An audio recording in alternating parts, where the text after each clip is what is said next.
5 Nights at Freddy's. The Fourth Closet. Chapter 4. No! Jessica cried in dismay as she wrangled her keys from the pocket of her fashionably too tight jeans. An apple tumbled out of the paper grocery bag as she struggled to balance on her hip and rolled away down the hallway. It came to rest on the welcome mat of her worst neighbor, a middle-aged man who seemed capable of detecting the tiniest noise, then promptly complaining about it. In fact, since she moved into the apartment 6 months ago, leaving behind the dorm room she and Charlie had shared, he had come to her door 3 times to complain about her radio. Twice, it had not even been on. Mostly, he just glared at her whenever they passed in the hall. Jessica didn't really mind the hostility. It was a little like being back home in New York. She left the apple where it was. Having managed to get the door open, Jessica dropped the bags on the kitchen counter and looked around the room with a quiet satisfaction. The apartment wasn't very fancy, but it was hers. When she first moved in, she had gone on a cleaning rampage, scouring out the baked-in dirt that must have been lining the baseboards since the building went up some 50 years ago. It had taken almost 2 weeks of nothing but scrubbing between classes and homework, and she went to bed every night with sore arms, as though she'd done nothing but weight training. But now the apartment was clean enough for Jessica, albeit just barely, which was no small bar to clear. She began taking things out of the grocery bags, lining everything up on the counter before putting each item away. Peanut butter, bread, milk, bananas, she muttered to herself, then fell silent. Something is wrong. She looked around the room carefully, but there was no one there, and everything seemed to be where she'd last left it. She returned to the grocery bags. As she closed the refrigerator door, the hair at the back of her neck prickled. Jessica whirled around, as though expecting to catch a burglar in the act, her heart jolting with adrenaline. But the room was still. Just to be sure, she went to check the door. It was locked, as expected. She stood in silence for a moment, listening to the distant sounds of her apartment complex. The hum of an air conditioning unit outside, a leaf blower across the street. But nothing seemed out of the ordinary. She stepped carefully back to the counter and finished putting away the groceries, then headed to her bedroom. She turned the corner to the hallway and screamed. A figure stood in the dark, blocking the way. "Jessica?" said a familiar voice, and Jessica reached hastily for the light switch, tense to run. The light flickered on slowly. It was Charlie. "Did I scare you?" Charlie said uncertainly. "Sorry. The door was unlocked. I should have waited outside," she added, looking down at her shoes. "I just figured since we used to be roomies anyway." "Charlie, you scared me to death," Jessica said in a mocking, scolding tone. "What are you doing here?" "I told you I'm having dinner with John," Charlie said, and Jessica nodded. "Could I borrow something to wear? Maybe you could help me pick something out." Charlie looked hesitant, like she was asking for an immense favor, and Jessica gave her a puzzled frown. "Yeah, sure, of course," Jessica tried to calm herself. "But, Charlie, it's not like you need my help choosing an outfit these days." Jessica gestured at Charlie's clothing. She was wearing her habitual combat boots, or a more elegant version of them, but she had paired them with a medium-length black skirt and a dark red scoop-necked blouse. Charlie shrugged and shifted her feet. "I just think he might like me better if he helped me pick an outfit, instead of me dressing myself, you know. John doesn't seem to like my new look." "Well, Charlie," Jessica stopped, choosing her words carefully. "It won't do either of you any good to pretend nothing has changed," she said firmly. "Wear what you have on. You look great." "You think so?" Charlie said, looking doubtful. "Yeah," Jessica said. She brushed past Charlie to go into her room, stepping cautiously past her, and Charlie followed, pausing in the doorway like a vampire waiting for an invitation. Jessica looked at Charlie and was suddenly set at ease, as if their friendship had never been interrupted. Jessica grinned. "So, are you nervous?" she asked, going to her dresser for her hairbrush. And Charlie came in and sat down on the bed. "I feel like I have to prove something to him, but I'm not sure what," she said, tracing the flower design on Jessica's bedspread. "You were right, by the way." Jessica turned around, brushing her hair absently. "He wants to see you tonight. I think that's a great start," she offered. Just let him spend some time with you. He's been through a lot. Remember, from his perspective, he saw you die right in front of his eyes. Charlie laughed, a soft, forced sound, then was silent. I'm just worried about him, and I can't even help him because... She broke off. Jessica, do you remember telling me something important that night? Something in her tone changed. It was subtle, just a hint of strain. Jessica kept her expression neutral, pretending not to notice. Something important? Jessica asked. Something that I would remember. Should remember. She kept her eyes on the bedspread, still tracing the pattern, like she was trying to memorize it. Jessica hesitated. She could still see it all, as vivid as the present, though it gave her a sick feeling in the pit of her stomach. Charlie was trapped in the twisted, broken Freddy suit, with just her arm free. John was holding her hand. Jessica shuddered, that terrible, singular crunching sound echoing in her head. Jessica? Charlie asked, and Jessica nodded briskly. Sorry. She cleared her throat. I don't know. You and John were alone together for a few minutes. I'm not sure what he said. Why? I think it's important to him that I remember, Charlie said, back to tracing the bedspread. Jessica watched her for a moment, suddenly ill at ease in her own bedroom. As if sensing it, Charlie stood and met her eyes. Thanks, Jessica, she said. Sorry again for breaking in. I mean, I didn't break in. The door was unlocked. But you know what I mean. No problem. Just announce yourself sooner next time. Jessica smiled, feeling a rush of warmth for her friend. She hugged Charlie goodbye at the door. Charlie walked a few steps and picked the apple up off the ground, then handed it back to Jessica. I think this belongs to you. Charlie smiled, then turned to walk away. When she had closed the door, Jessica sighed. The anxiety that had risen while Charlie was in her room had not abated. She leaned back against the door, replaying what had just happened. Why would John want Charlie to remember the last thing he said to her? She tossed the apple a few inches into the air, then let it fall back into her hand. He's testing her, Jessica said to the empty apartment. Outside Jessica's building, Charlie stopped in the parking lot, frustrated. What did he say that was so important? She walked across the baked pavement to her car. Charlie climbed into her car, slamming the door shut with more force than she needed to. She stared petulantly at the steering wheel. They're lying to me, she thought. I feel like a little kid, with all the grown-ups keeping secrets from me, deciding for me what I should and shouldn't do. She glanced at her watch. The clock on the car was either an hour ahead or an hour behind, and she could never remember which. She had about 20 minutes before she had to meet John. I can't show up early, she said plainly. Then he really won't believe it's me. Trying to shrug off her bad mood, Charlie put the car in gear and pulled out of the lot. When she got to the restaurant, she could see John through the window, seated at the same table that they had sat at last time, all the way in the back. He was staring into space, as if he were deep in thought, or completely zoned out. She followed the hostess to his table, and it was only when she was standing right beside him that he seemed to realize she was there. When he did, he stood hastily. Charlie started to move toward him, but he sat back down, and she quickly sidestepped and did the same. Hi, she said, with an awkward smile. Hi, Charlie, he said quietly, then grinned suddenly. You're dressed a lot nicer than the last time we were here. It probably seems that way, because I'm not covered in dirt and blood this time, Charlie said lightly. Right, he laughed, but there was a quick instant of appraisal in his eyes. This was a test. The thought sent something cold through the pit of her stomach. She had known it would happen, but knowing did not make it easier to have his eyes, usually so warm, look at her with calculation. What was that movie we saw? John asked, seeming to fumble at an answer. Last time I visited, we went to that theater down the street, didn't we? It's on the tip of my tongue. Zombies versus zombies, Charlie said.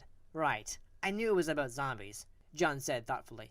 So what have you been doing since then? Charlie asked, attempting to shift the topic. Are you still doing construction work? Yeah, John said, then cast his eyes down at the table. Actually, maybe not. I just got fired. Oh, Charlie said. I'm sorry. He nodded. Yeah, I mean, it was my fault. I showed up late, and there was some other stuff. But I really liked that job. Well, it was a job, at least. There have been other building sites, Charlie said. Yeah, I guess. He looked at her, searchingly, and she looked back, trying not to shrink under scrutiny. Believe me, She pleaded silently. What will it take for you to believe me? I've missed this, she said instead. He nodded, his eyes softening for a moment. Me too, he said quietly, though she knew it was only half true. You know, I didn't leave because of... It wasn't because of you, Charlie said. I'm sorry if it seemed like I was. I just had to get away from everything and everyone. Are you folks ready to order? The waitress asked brightly. John straightened his posture and cleared his throat. Charlie looked down at the menu, glad of the interruption. But the pictures of food looked strange, as if she had heard food described, but never seen any. Miss? The waitress was looking at her expectantly. All the same, Charlie said quickly, and showed the menu. The young woman frowned confusedly. Oh, okay, I guess I should order then. John laughed. Anything will be fine, Charlie said patiently. I'm sorry. I'll be right back. She got up from the table hastily and headed for the bathroom, leaving Jean to take care of things. Walking into the bathroom, she was struck with a jarring sense of déjà vu. I've been here before. Trapped in a box. I was trapped in a box. Charlie slammed the door shut and locked it. I'm not trapped. She ran her fingers through her hair, though it didn't really need adjusting, and washed her hands. She was just killing time, stealing a moment away from John's scrutiny. Every time he gave her that level, untrusting look, she felt exposed. I am Charlie, she said to her reflection, smoothing down her hair nervously. I don't have to convince John that I'm me. The words sounded thin in the small room. Who else would I be? Charlie washed her hands again, straightening her shoulders, and went back out into the dining room.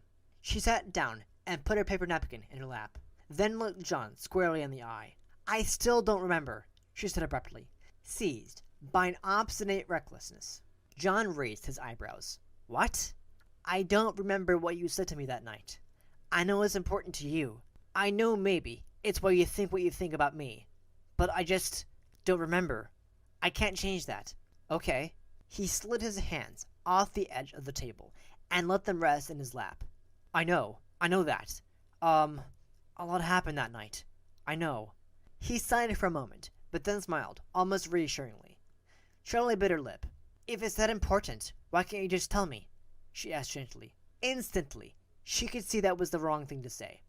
John's features hardened. He drew back from the table slightly. She looked down at the napkin in her lap. She had been shredding the corner of it without noticing. Never mind, she said, her voice barely above a whisper, letting several long minutes pass. Forget I said anything. She looked up, but John didn't respond. Excuse me for a minute. I'll be right back. He got up and left the table. She stared at his empty chair. The waitress approached and cleared her throat. Charlie heard her, but did not move. She wasn't sure she could move. This was going horribly. Maybe I'll just sit here forever.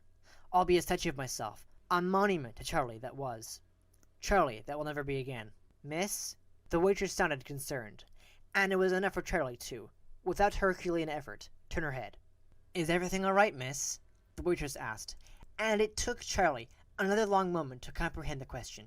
Yes, she said at last. Could I have another napkin? She held up the first, half shredded, as evidence of her need, and the waitress went away. Charlie turned back to John's empty chair. John slid back into view and sat down, breaking the line of her vacant stare. Everything okay? He asked. She nodded. The waitress is getting me another napkin. Charlie gestured vaguely in the direction the waitress had gone. Right. He opened his mouth to go on, but before he could speak, the waitress returned, carrying Charlie's napkin, along with their food. They were both silent as she placed it in front of them, and John smiled at her. Thanks, he said. Charlie started her plate. It was some kind of pasta.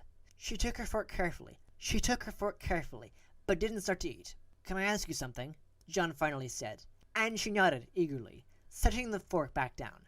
He took a deep breath. That night, how did you survive? There was so much blood. He stopped, at a loss for words. Charlie looked at him, at the familiar face that had somehow turned against her. She had been trying to piece together a story for him, but now she just spoke. I don't know, she said. There's time missing. When I try to think about it in my mind, flinches away, like it's hit something sharp. The distance in John's eyes faded a little as she spoke.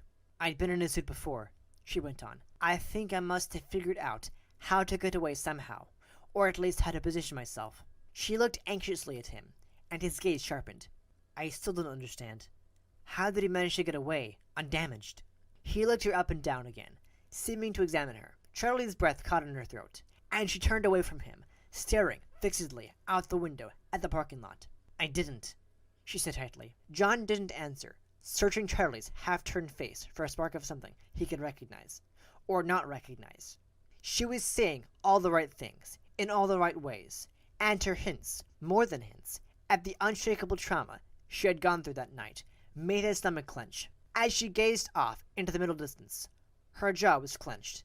She looked like she was fighting something off, and John was seized with a sudden urge to go to her, to hold out his hand and offer his help. Instead, she picked up his fork and began to eat, looking down at his plate instead of at her. She knows what I'm doing, she thought, chewing grimly. She's giving me the right answers. Some detective I've turned out to be. John took another bite and still glanced at her. She was still looking off at the parking lot. He swallowed and cleared his throat. Before he could speak, Charlie turned back to him. After that night, I had to get away, she said.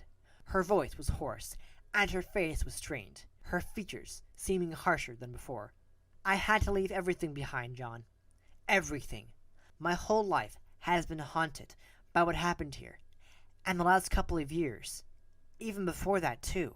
It's just been my whole life.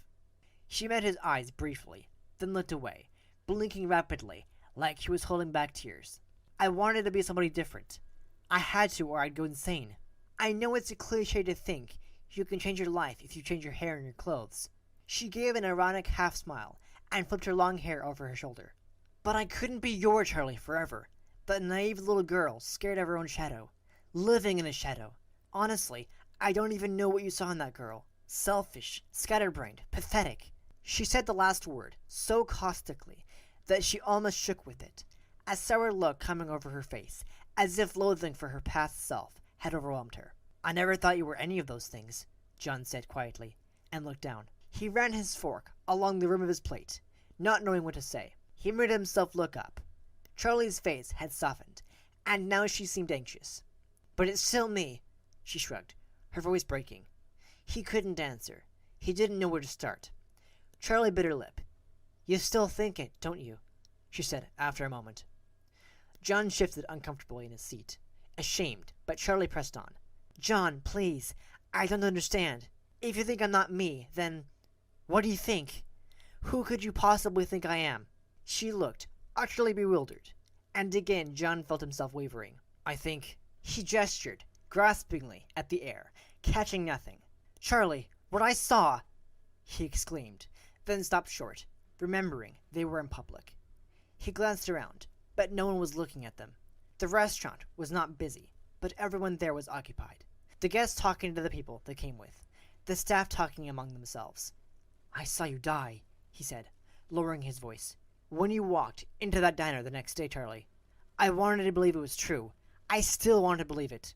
But I saw you die, he finished helplessly.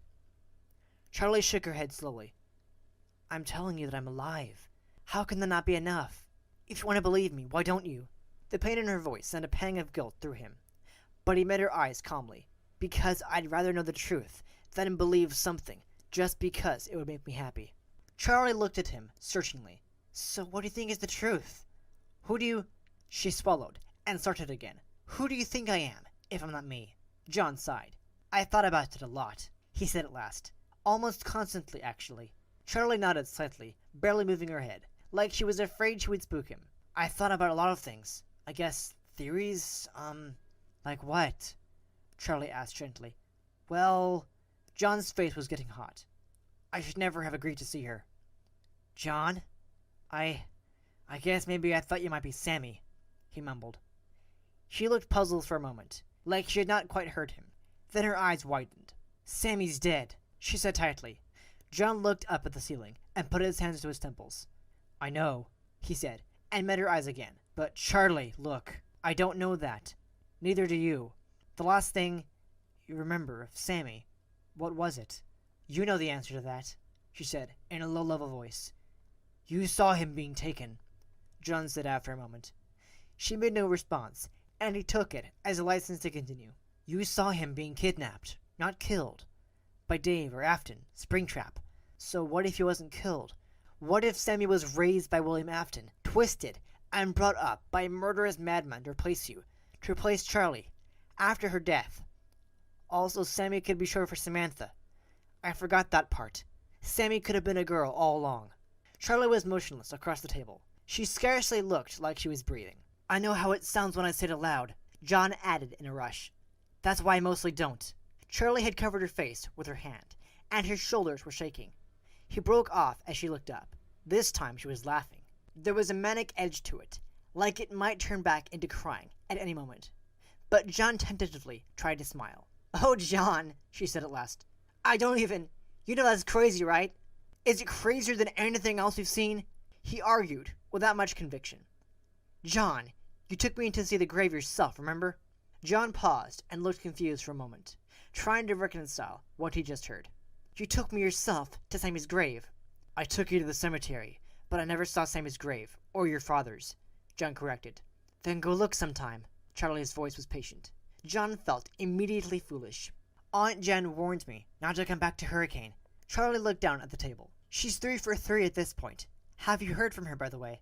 From your aunt? John asked, disconcerted by the sudden change of subject. I figured you were living with her after you moved out of Jessica's place. Yeah, Charlie said. You were living with her? Have you seen her? Why would I have seen her? John asked slowly, suddenly feeling a bit lost in the conversation. He had seen Jen twice, once as a child, and once on that terrible night, crouched beside the twisted, broken Freddy suit in a pool of Charlie's blood. But Charlie didn't know about either. You know I've never actually met her, John said, watching Charlie's face. Her expression was pensive, and did not change. I just thought she might try to get in touch, Charlie said idly. Okay, I'll let you know if she does, John offered. Please do, thanks, Charlie said. It was only then that she seemed to register his confusion. I haven't seen her in a while. She rescued me that night, she said. She took me home and cleaned me up, made sure I was okay. She flashed John a quick half-smile, and he returned it warily. I thought you said you didn't remember anything from that night, he said, trying to keep his tone from sounding accusatory. I said there was a lot I don't remember, but most of that's what Jen told me. Honestly, the first thing I remember is her waking me up the next morning, telling me to put on the dress she had for me. Charlie made a face. She always wanted me to dress more like a girl. Of course, the joke was on me. It turns out, after a few near-death experiences, there's nothing I wanted more than a makeover. John smiled, and she batted her eyelashes, exaggeratedly. He laughed, in spite of himself. So you think she might be looking for you? He paused, unsure how to phrase the next part. Do you want her to find you? He asked at last, and she shrugged. I'd like to know where she is. She's not at the house where you're living? When did she leave? Everybody leaves eventually, Charlie said, in a sardonic tone, and he laughed again, less heartily. You didn't answer my question. Charlie glanced at her watch. Like everything else she now wore, it was a smaller, feminized version of the one she used to have. There's a good zombie movie starting in about 15 minutes, I think, she said brightly. The new theater isn't far from here. What do you think? Should we see if the old formula still works? What does that mean? John held back a smile. I can't go to the movies, he said, with real reluctance. I've got somewhere I need to be. Another time? Charlie said, and he nodded. Yeah, maybe. As he walked back to his car, John noticed a crowd outside the new pizzeria. I guess everybody likes the circus, he thought. He wandered closer, trying to see where Charlie had gone, but she was nowhere to be seen. Suddenly, like noticing hidden figures in the picture, John noticed that the crowd around him was dotted with clowns, painted faces, white billowy costumes, noses of all shapes and colors. They were everywhere. He backed out of the throng, tripping on an oversized shoe and almost falling off the sidewalk. When he was free of the crowd, John took a deep breath and looked back at the restaurant, noticing for the first time the banner strung over the front entrance. Grand opening. Come dress as a clown and eat free, it read, hanging between the gigantic faces of 2 grinning clowns. He looked around. More people were arriving, many of them in costume, and John felt the hair on the back of his neck stand on end. He glanced behind him, but there was nothing sinister besides the clowns. He forced himself to look at them individually. People had dressed with varying degrees of enthusiasm. Some had structured bodysuits, wigs, and enormous feet.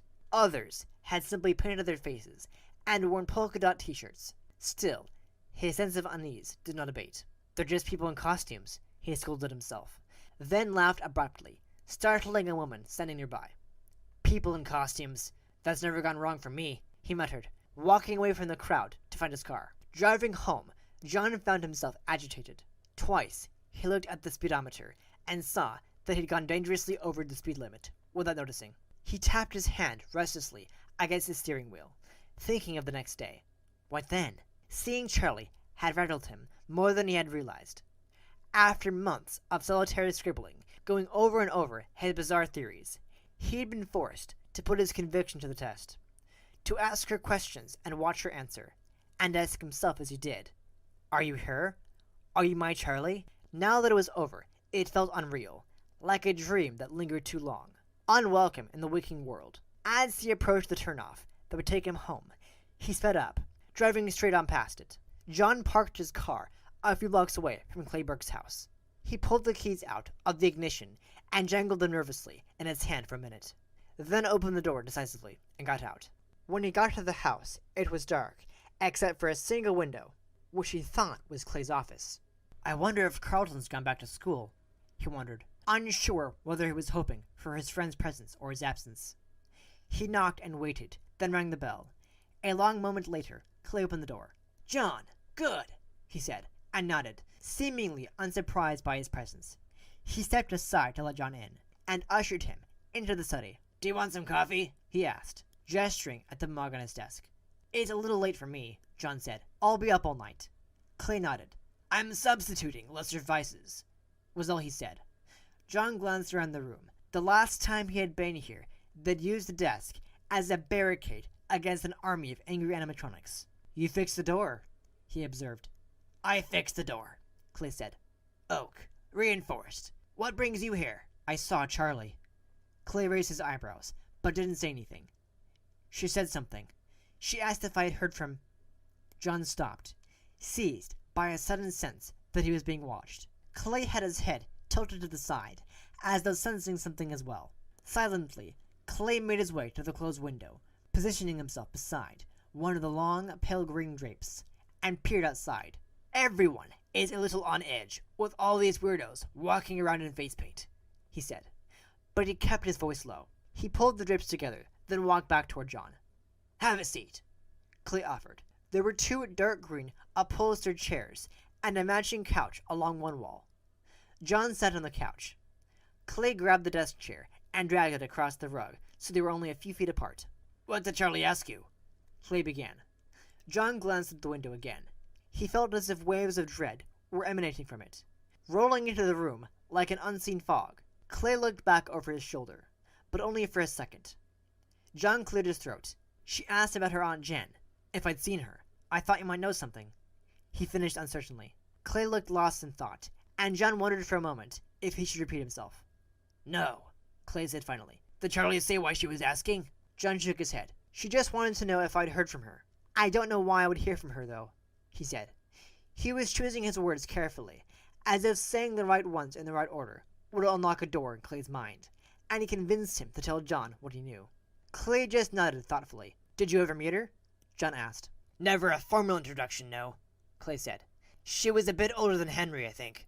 Clay got quiet for a moment and tilted his glass from side to side, swirling the last few sips at the bottom. "When we moved here, Henry was something of a recluse. We all knew he'd lost a kid." Clay sat up slowly. "Didn't see them for a while. Even Charlie. And then—" Clay let out a pained sigh. "Jen was around for about a year, and she was the one watching the kid. Jen stuck to Charlie's side like glue. I guess Henry didn't trust people anymore, but I can't blame him. I always kind of got the impression—" John paused, choosing his words again. "Charlie always gave me the impression that he was kind of cold." "Well, like I said, after something like that," Clay said, "I was surprised when Jen took Charlie after Henry died," he went on. "What about Charlie's mother?" John asked, hesitantly. It felt intrusive to pry, worse because Charlie was not here. He felt like they were talking about her behind her back. "No, Charlie's mother ran off before her and her father moved to Hurricane," Clay said. "Henry never said anything bad about her mother. He pretty much never said anything about her at all. But I asked one day, just out of curiosity. Maybe it was the detective in me. I couldn't help myself. He thought a long time before answering me, then gave me the sad look, and he said, she wouldn't know what to do with my little girl. I backed off the subject after that. I mean, I knew they lost another kid. I guess I assumed Charlie's mother had some kind of breakdown, or else just found herself unable to care for a child so much, like the one she'd lost. I think it should be said, though, to her Aunt Jen's credit, Charlie seems to have turned out all right. He smiled and gave a nod. She's a bit odd, but she's a good kid. She's unique for sure, Jen said. Unique then, Clay said dryly. The walls trembled briefly as a strong wind passed over the house. John cast his eyes around the room uncomfortably, then lit on something familiar in the corner, tucked away between the end of a bookshelf and the wall. Is that Ella? John asked, pointing. Clay looked blank for a moment. The doll? That turned up in the rubble of Charlie's old house. The rest got hauled away, but I kept that. Her name is Ella, John said. Charlie's dad made her. She used to go around on a track, carrying a tea set. I asked Charlie if she wanted it, Clay said. She wasn't interested. She wasn't? John repeated, alarmed. Clay shook his head absently. I have a hard time believing that, John said, incredulously, as he held the old toy in his arms. And Clay came back to attention. Well, tell her that it's here if she ever wants it. I will, John said, setting the doll back down. Clay glanced at the window again, and looked preoccupied. Is something wrong? John asked. Not at all, he said. John raised his eyebrows. Are you sure about that? Clay sighed. A child was abducted this morning. What? A little girl. She disappeared sometime between midnight and 6 a.m. Clay was stone-faced. John searched for words and came up empty. It's the second one this month, Clay added quietly. I haven't heard anything about that, John said. He glanced at the window again as the wind began to howl outside, then looked back at Clay, and immediately the knot of fear took up its post behind his head again. Do you have any leads? John asked the first question he could think of. Clay didn't answer for a long moment, and John asked the next question. Do you think it has something to do with, missing kids? It's not the first time that's happened here. No, it's certainly not. Clay was staring into the space between them, as if there was something there that he could see. I don't see any way that it could be connected, though. Freddy's has been destroyed at this point. Right, John said. So you don't have any leads. I'm doing the best I can. Clay lowered his head and ran his hand through his hair, then sat up straight again. I'm sorry. It's got me on edge. I feel like I'm reliving those days. Children, the same age as my little boy. The same age as you back when. Getting snatched, one after another. And there was nothing I could do to stop it then either. Michael, John said quietly. Michael. And the others. There never seems to be a shortage of evil in this world. But that's why we have you, right? John smiled. Clay snorted. Right. I wish it were that simple. You said 2 kids were missing, John said, his eyes drawn again toward the sound of the wind dragging branches and leaves against the side of the house. Clay stood up and went to the window, almost defiantly, and opened it wide. John startled at the sound of the window cracking. John could see, from where he sat, that Clay seemed to be scanning the area for something under the guise of getting some air. After a moment, he pulled himself back inside and shut the window, then drew the curtains closed. It might not be as bad as it looks now, John.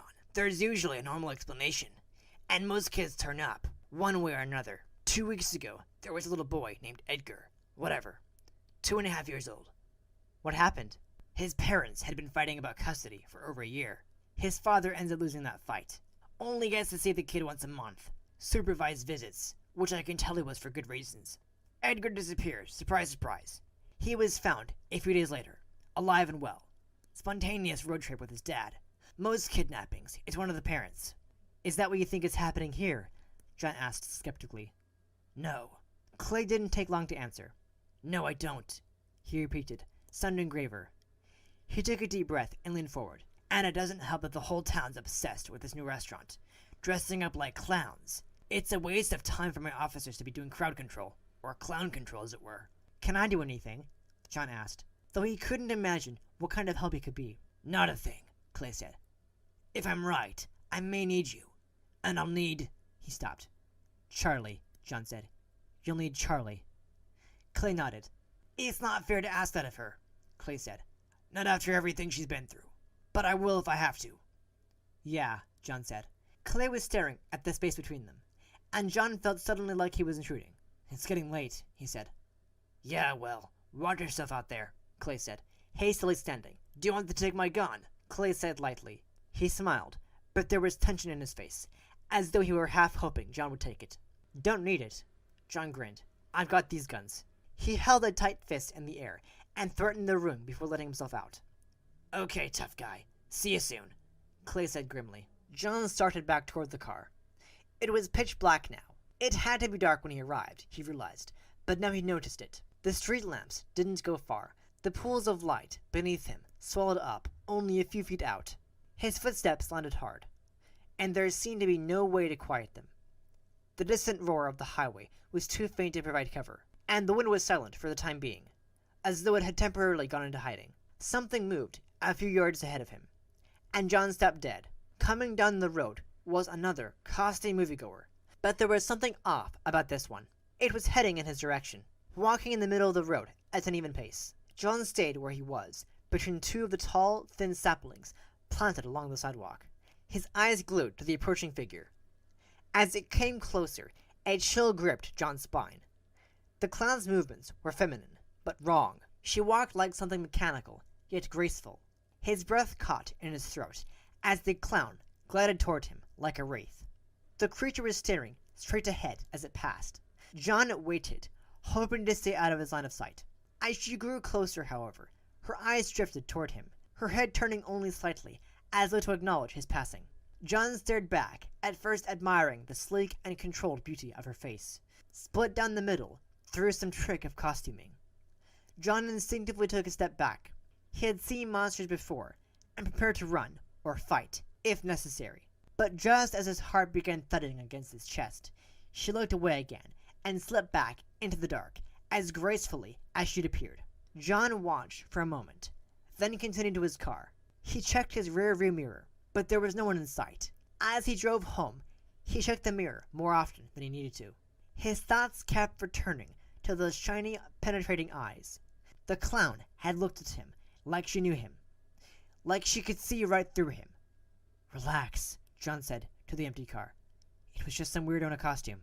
Saying the words aloud, however, did not make them any more convincing. Clay went back to his office and stopped by the window, drawing aside the curtain slightly to make sure John had made it around the corner and out of sight. Clay sighed. He sat down at his desk, picking up the case file on the second missing child, and began to review it.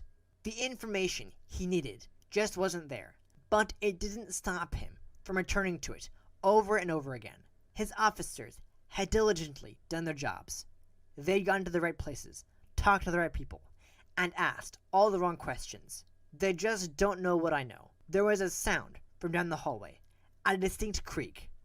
Clay's eyes lifted, and he set the file carefully back on his desk. John? He called, but there was no response. With practiced calm, Clay quietly reached for the gun he kept in a holster under his desk and flipped the safety off. He went to the open office door and paused, listening for another noise from the dark hall. Nothing came. Clay pulled the door shut, snapping the deadbolts into place. Clay stepped back into the center of the room and stood, listening. A moment passed in silence as his eyes dropped, his shoulders feeling at ease. But suddenly his eyes lifted again, and his jaw clenched. He took one deliberate step back, focusing directly on the center of the door ahead of him. He lifted and steadied his gun, and took aim. Several minutes passed, but Clay's eyes never wavered. There was something in the hall. John let his front door fall shut behind him with a heavy thud, and tossed his keys on the kitchen counter. He sat down heavily on the couch, letting his head fall back, weighted down with fatigue. After only a moment, he lifted his head back up. The strange noise was coming from his bedroom again. It sounded a little like the sounds the rabbit's head had been making, but something had changed, though he couldn't pinpoint how. It sounded like a voice, then static, a voice, then static. Something was being repeated. John's bedroom door was almost all the way closed, and he got up from the couch and approached it slowly from the side, putting his feet down silently, one after the other, the rubber soles scarcely tapping the floor. He eased the door open. The sound was louder now, more distinct. The voice continued, garbled and muffled. John turned on the light and went to Theodore's head. He bent over so his eyes were level with Theodore's plastic ones and listened. The rabbit's head stared back, muttered words, broken into static, then a moment later repeated. John grabbed a notebook and pen off his bed and closed his eyes, concentrated on the sounds. After a minute, he began to hear words. Shining? John whispered. Shining? Something? Silver? He continued to listen, but he couldn't make out the rest. John gritted his teeth and opened his eyes, glaring at the stuffed rabbit's head as it continued to repeat the same incoherent phrase. John drew in a long breath, then let it out, trying to release the tension in his neck, in his jaw, in his back. He sat down on the bed, put the pen and paper down, and closed his eyes once more. Just listen. The sounds repeated, again and again. Suddenly, they resolved, like song lyrics after the 1000th play. John understood. Shining star? Silver? Something. Silver reef? Shining star, silver reef. Shining star, silver reef. Shining star, silver reef. Theodore repeated. John got up again, putting his ear to Theodore's nose, trying to make sure he had it right. Shining star, silver reef. The rabbit intoned. John raced back to his car. When he reached Clay's driveway again, John stopped dead. The front door was gaping again, light from inside the house spilling into the yard. He ran up the steps, calling, Clay! Clay, are you here? He ran inside, still shouting, and made for Clay's office, just a few steps past the front hall. Clay! John dropped to his knees beside Clay. He was on the floor, one side of his face slick with his own blood, more pooling beneath his head. His eyes were closed. John grabbed his wrist and pressed his fingers against the veins, hoping for a pulse. After a few frantic seconds, he found it, and relief washed through him, but it was momentary. Clay? John repeated, jostling him lightly. Clay didn't respond. John looked around with alarm. The new door, the one Clay described as reinforced, was in pieces. What was left of the door was still hanging in place by the upper hinge.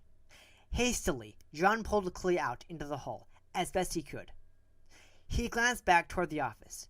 The chair was overturned, and everything that had been on the desk littered the carpet. He patted Clay's shoulder. You're going to be okay, he said hoarsely, and he went to the office phone and dialed 911. As he waited for an operator, he looked nervously back at the demolished door. Another surge of wind rushed through the front door and out into the open window, seemingly to carry with it whatever horror had happened here. And that is the end of Chapter 4. Thank you for listening to this chapter of Five Nights at Freddy's, The Fourth Closet. I really hope you enjoyed listening to it.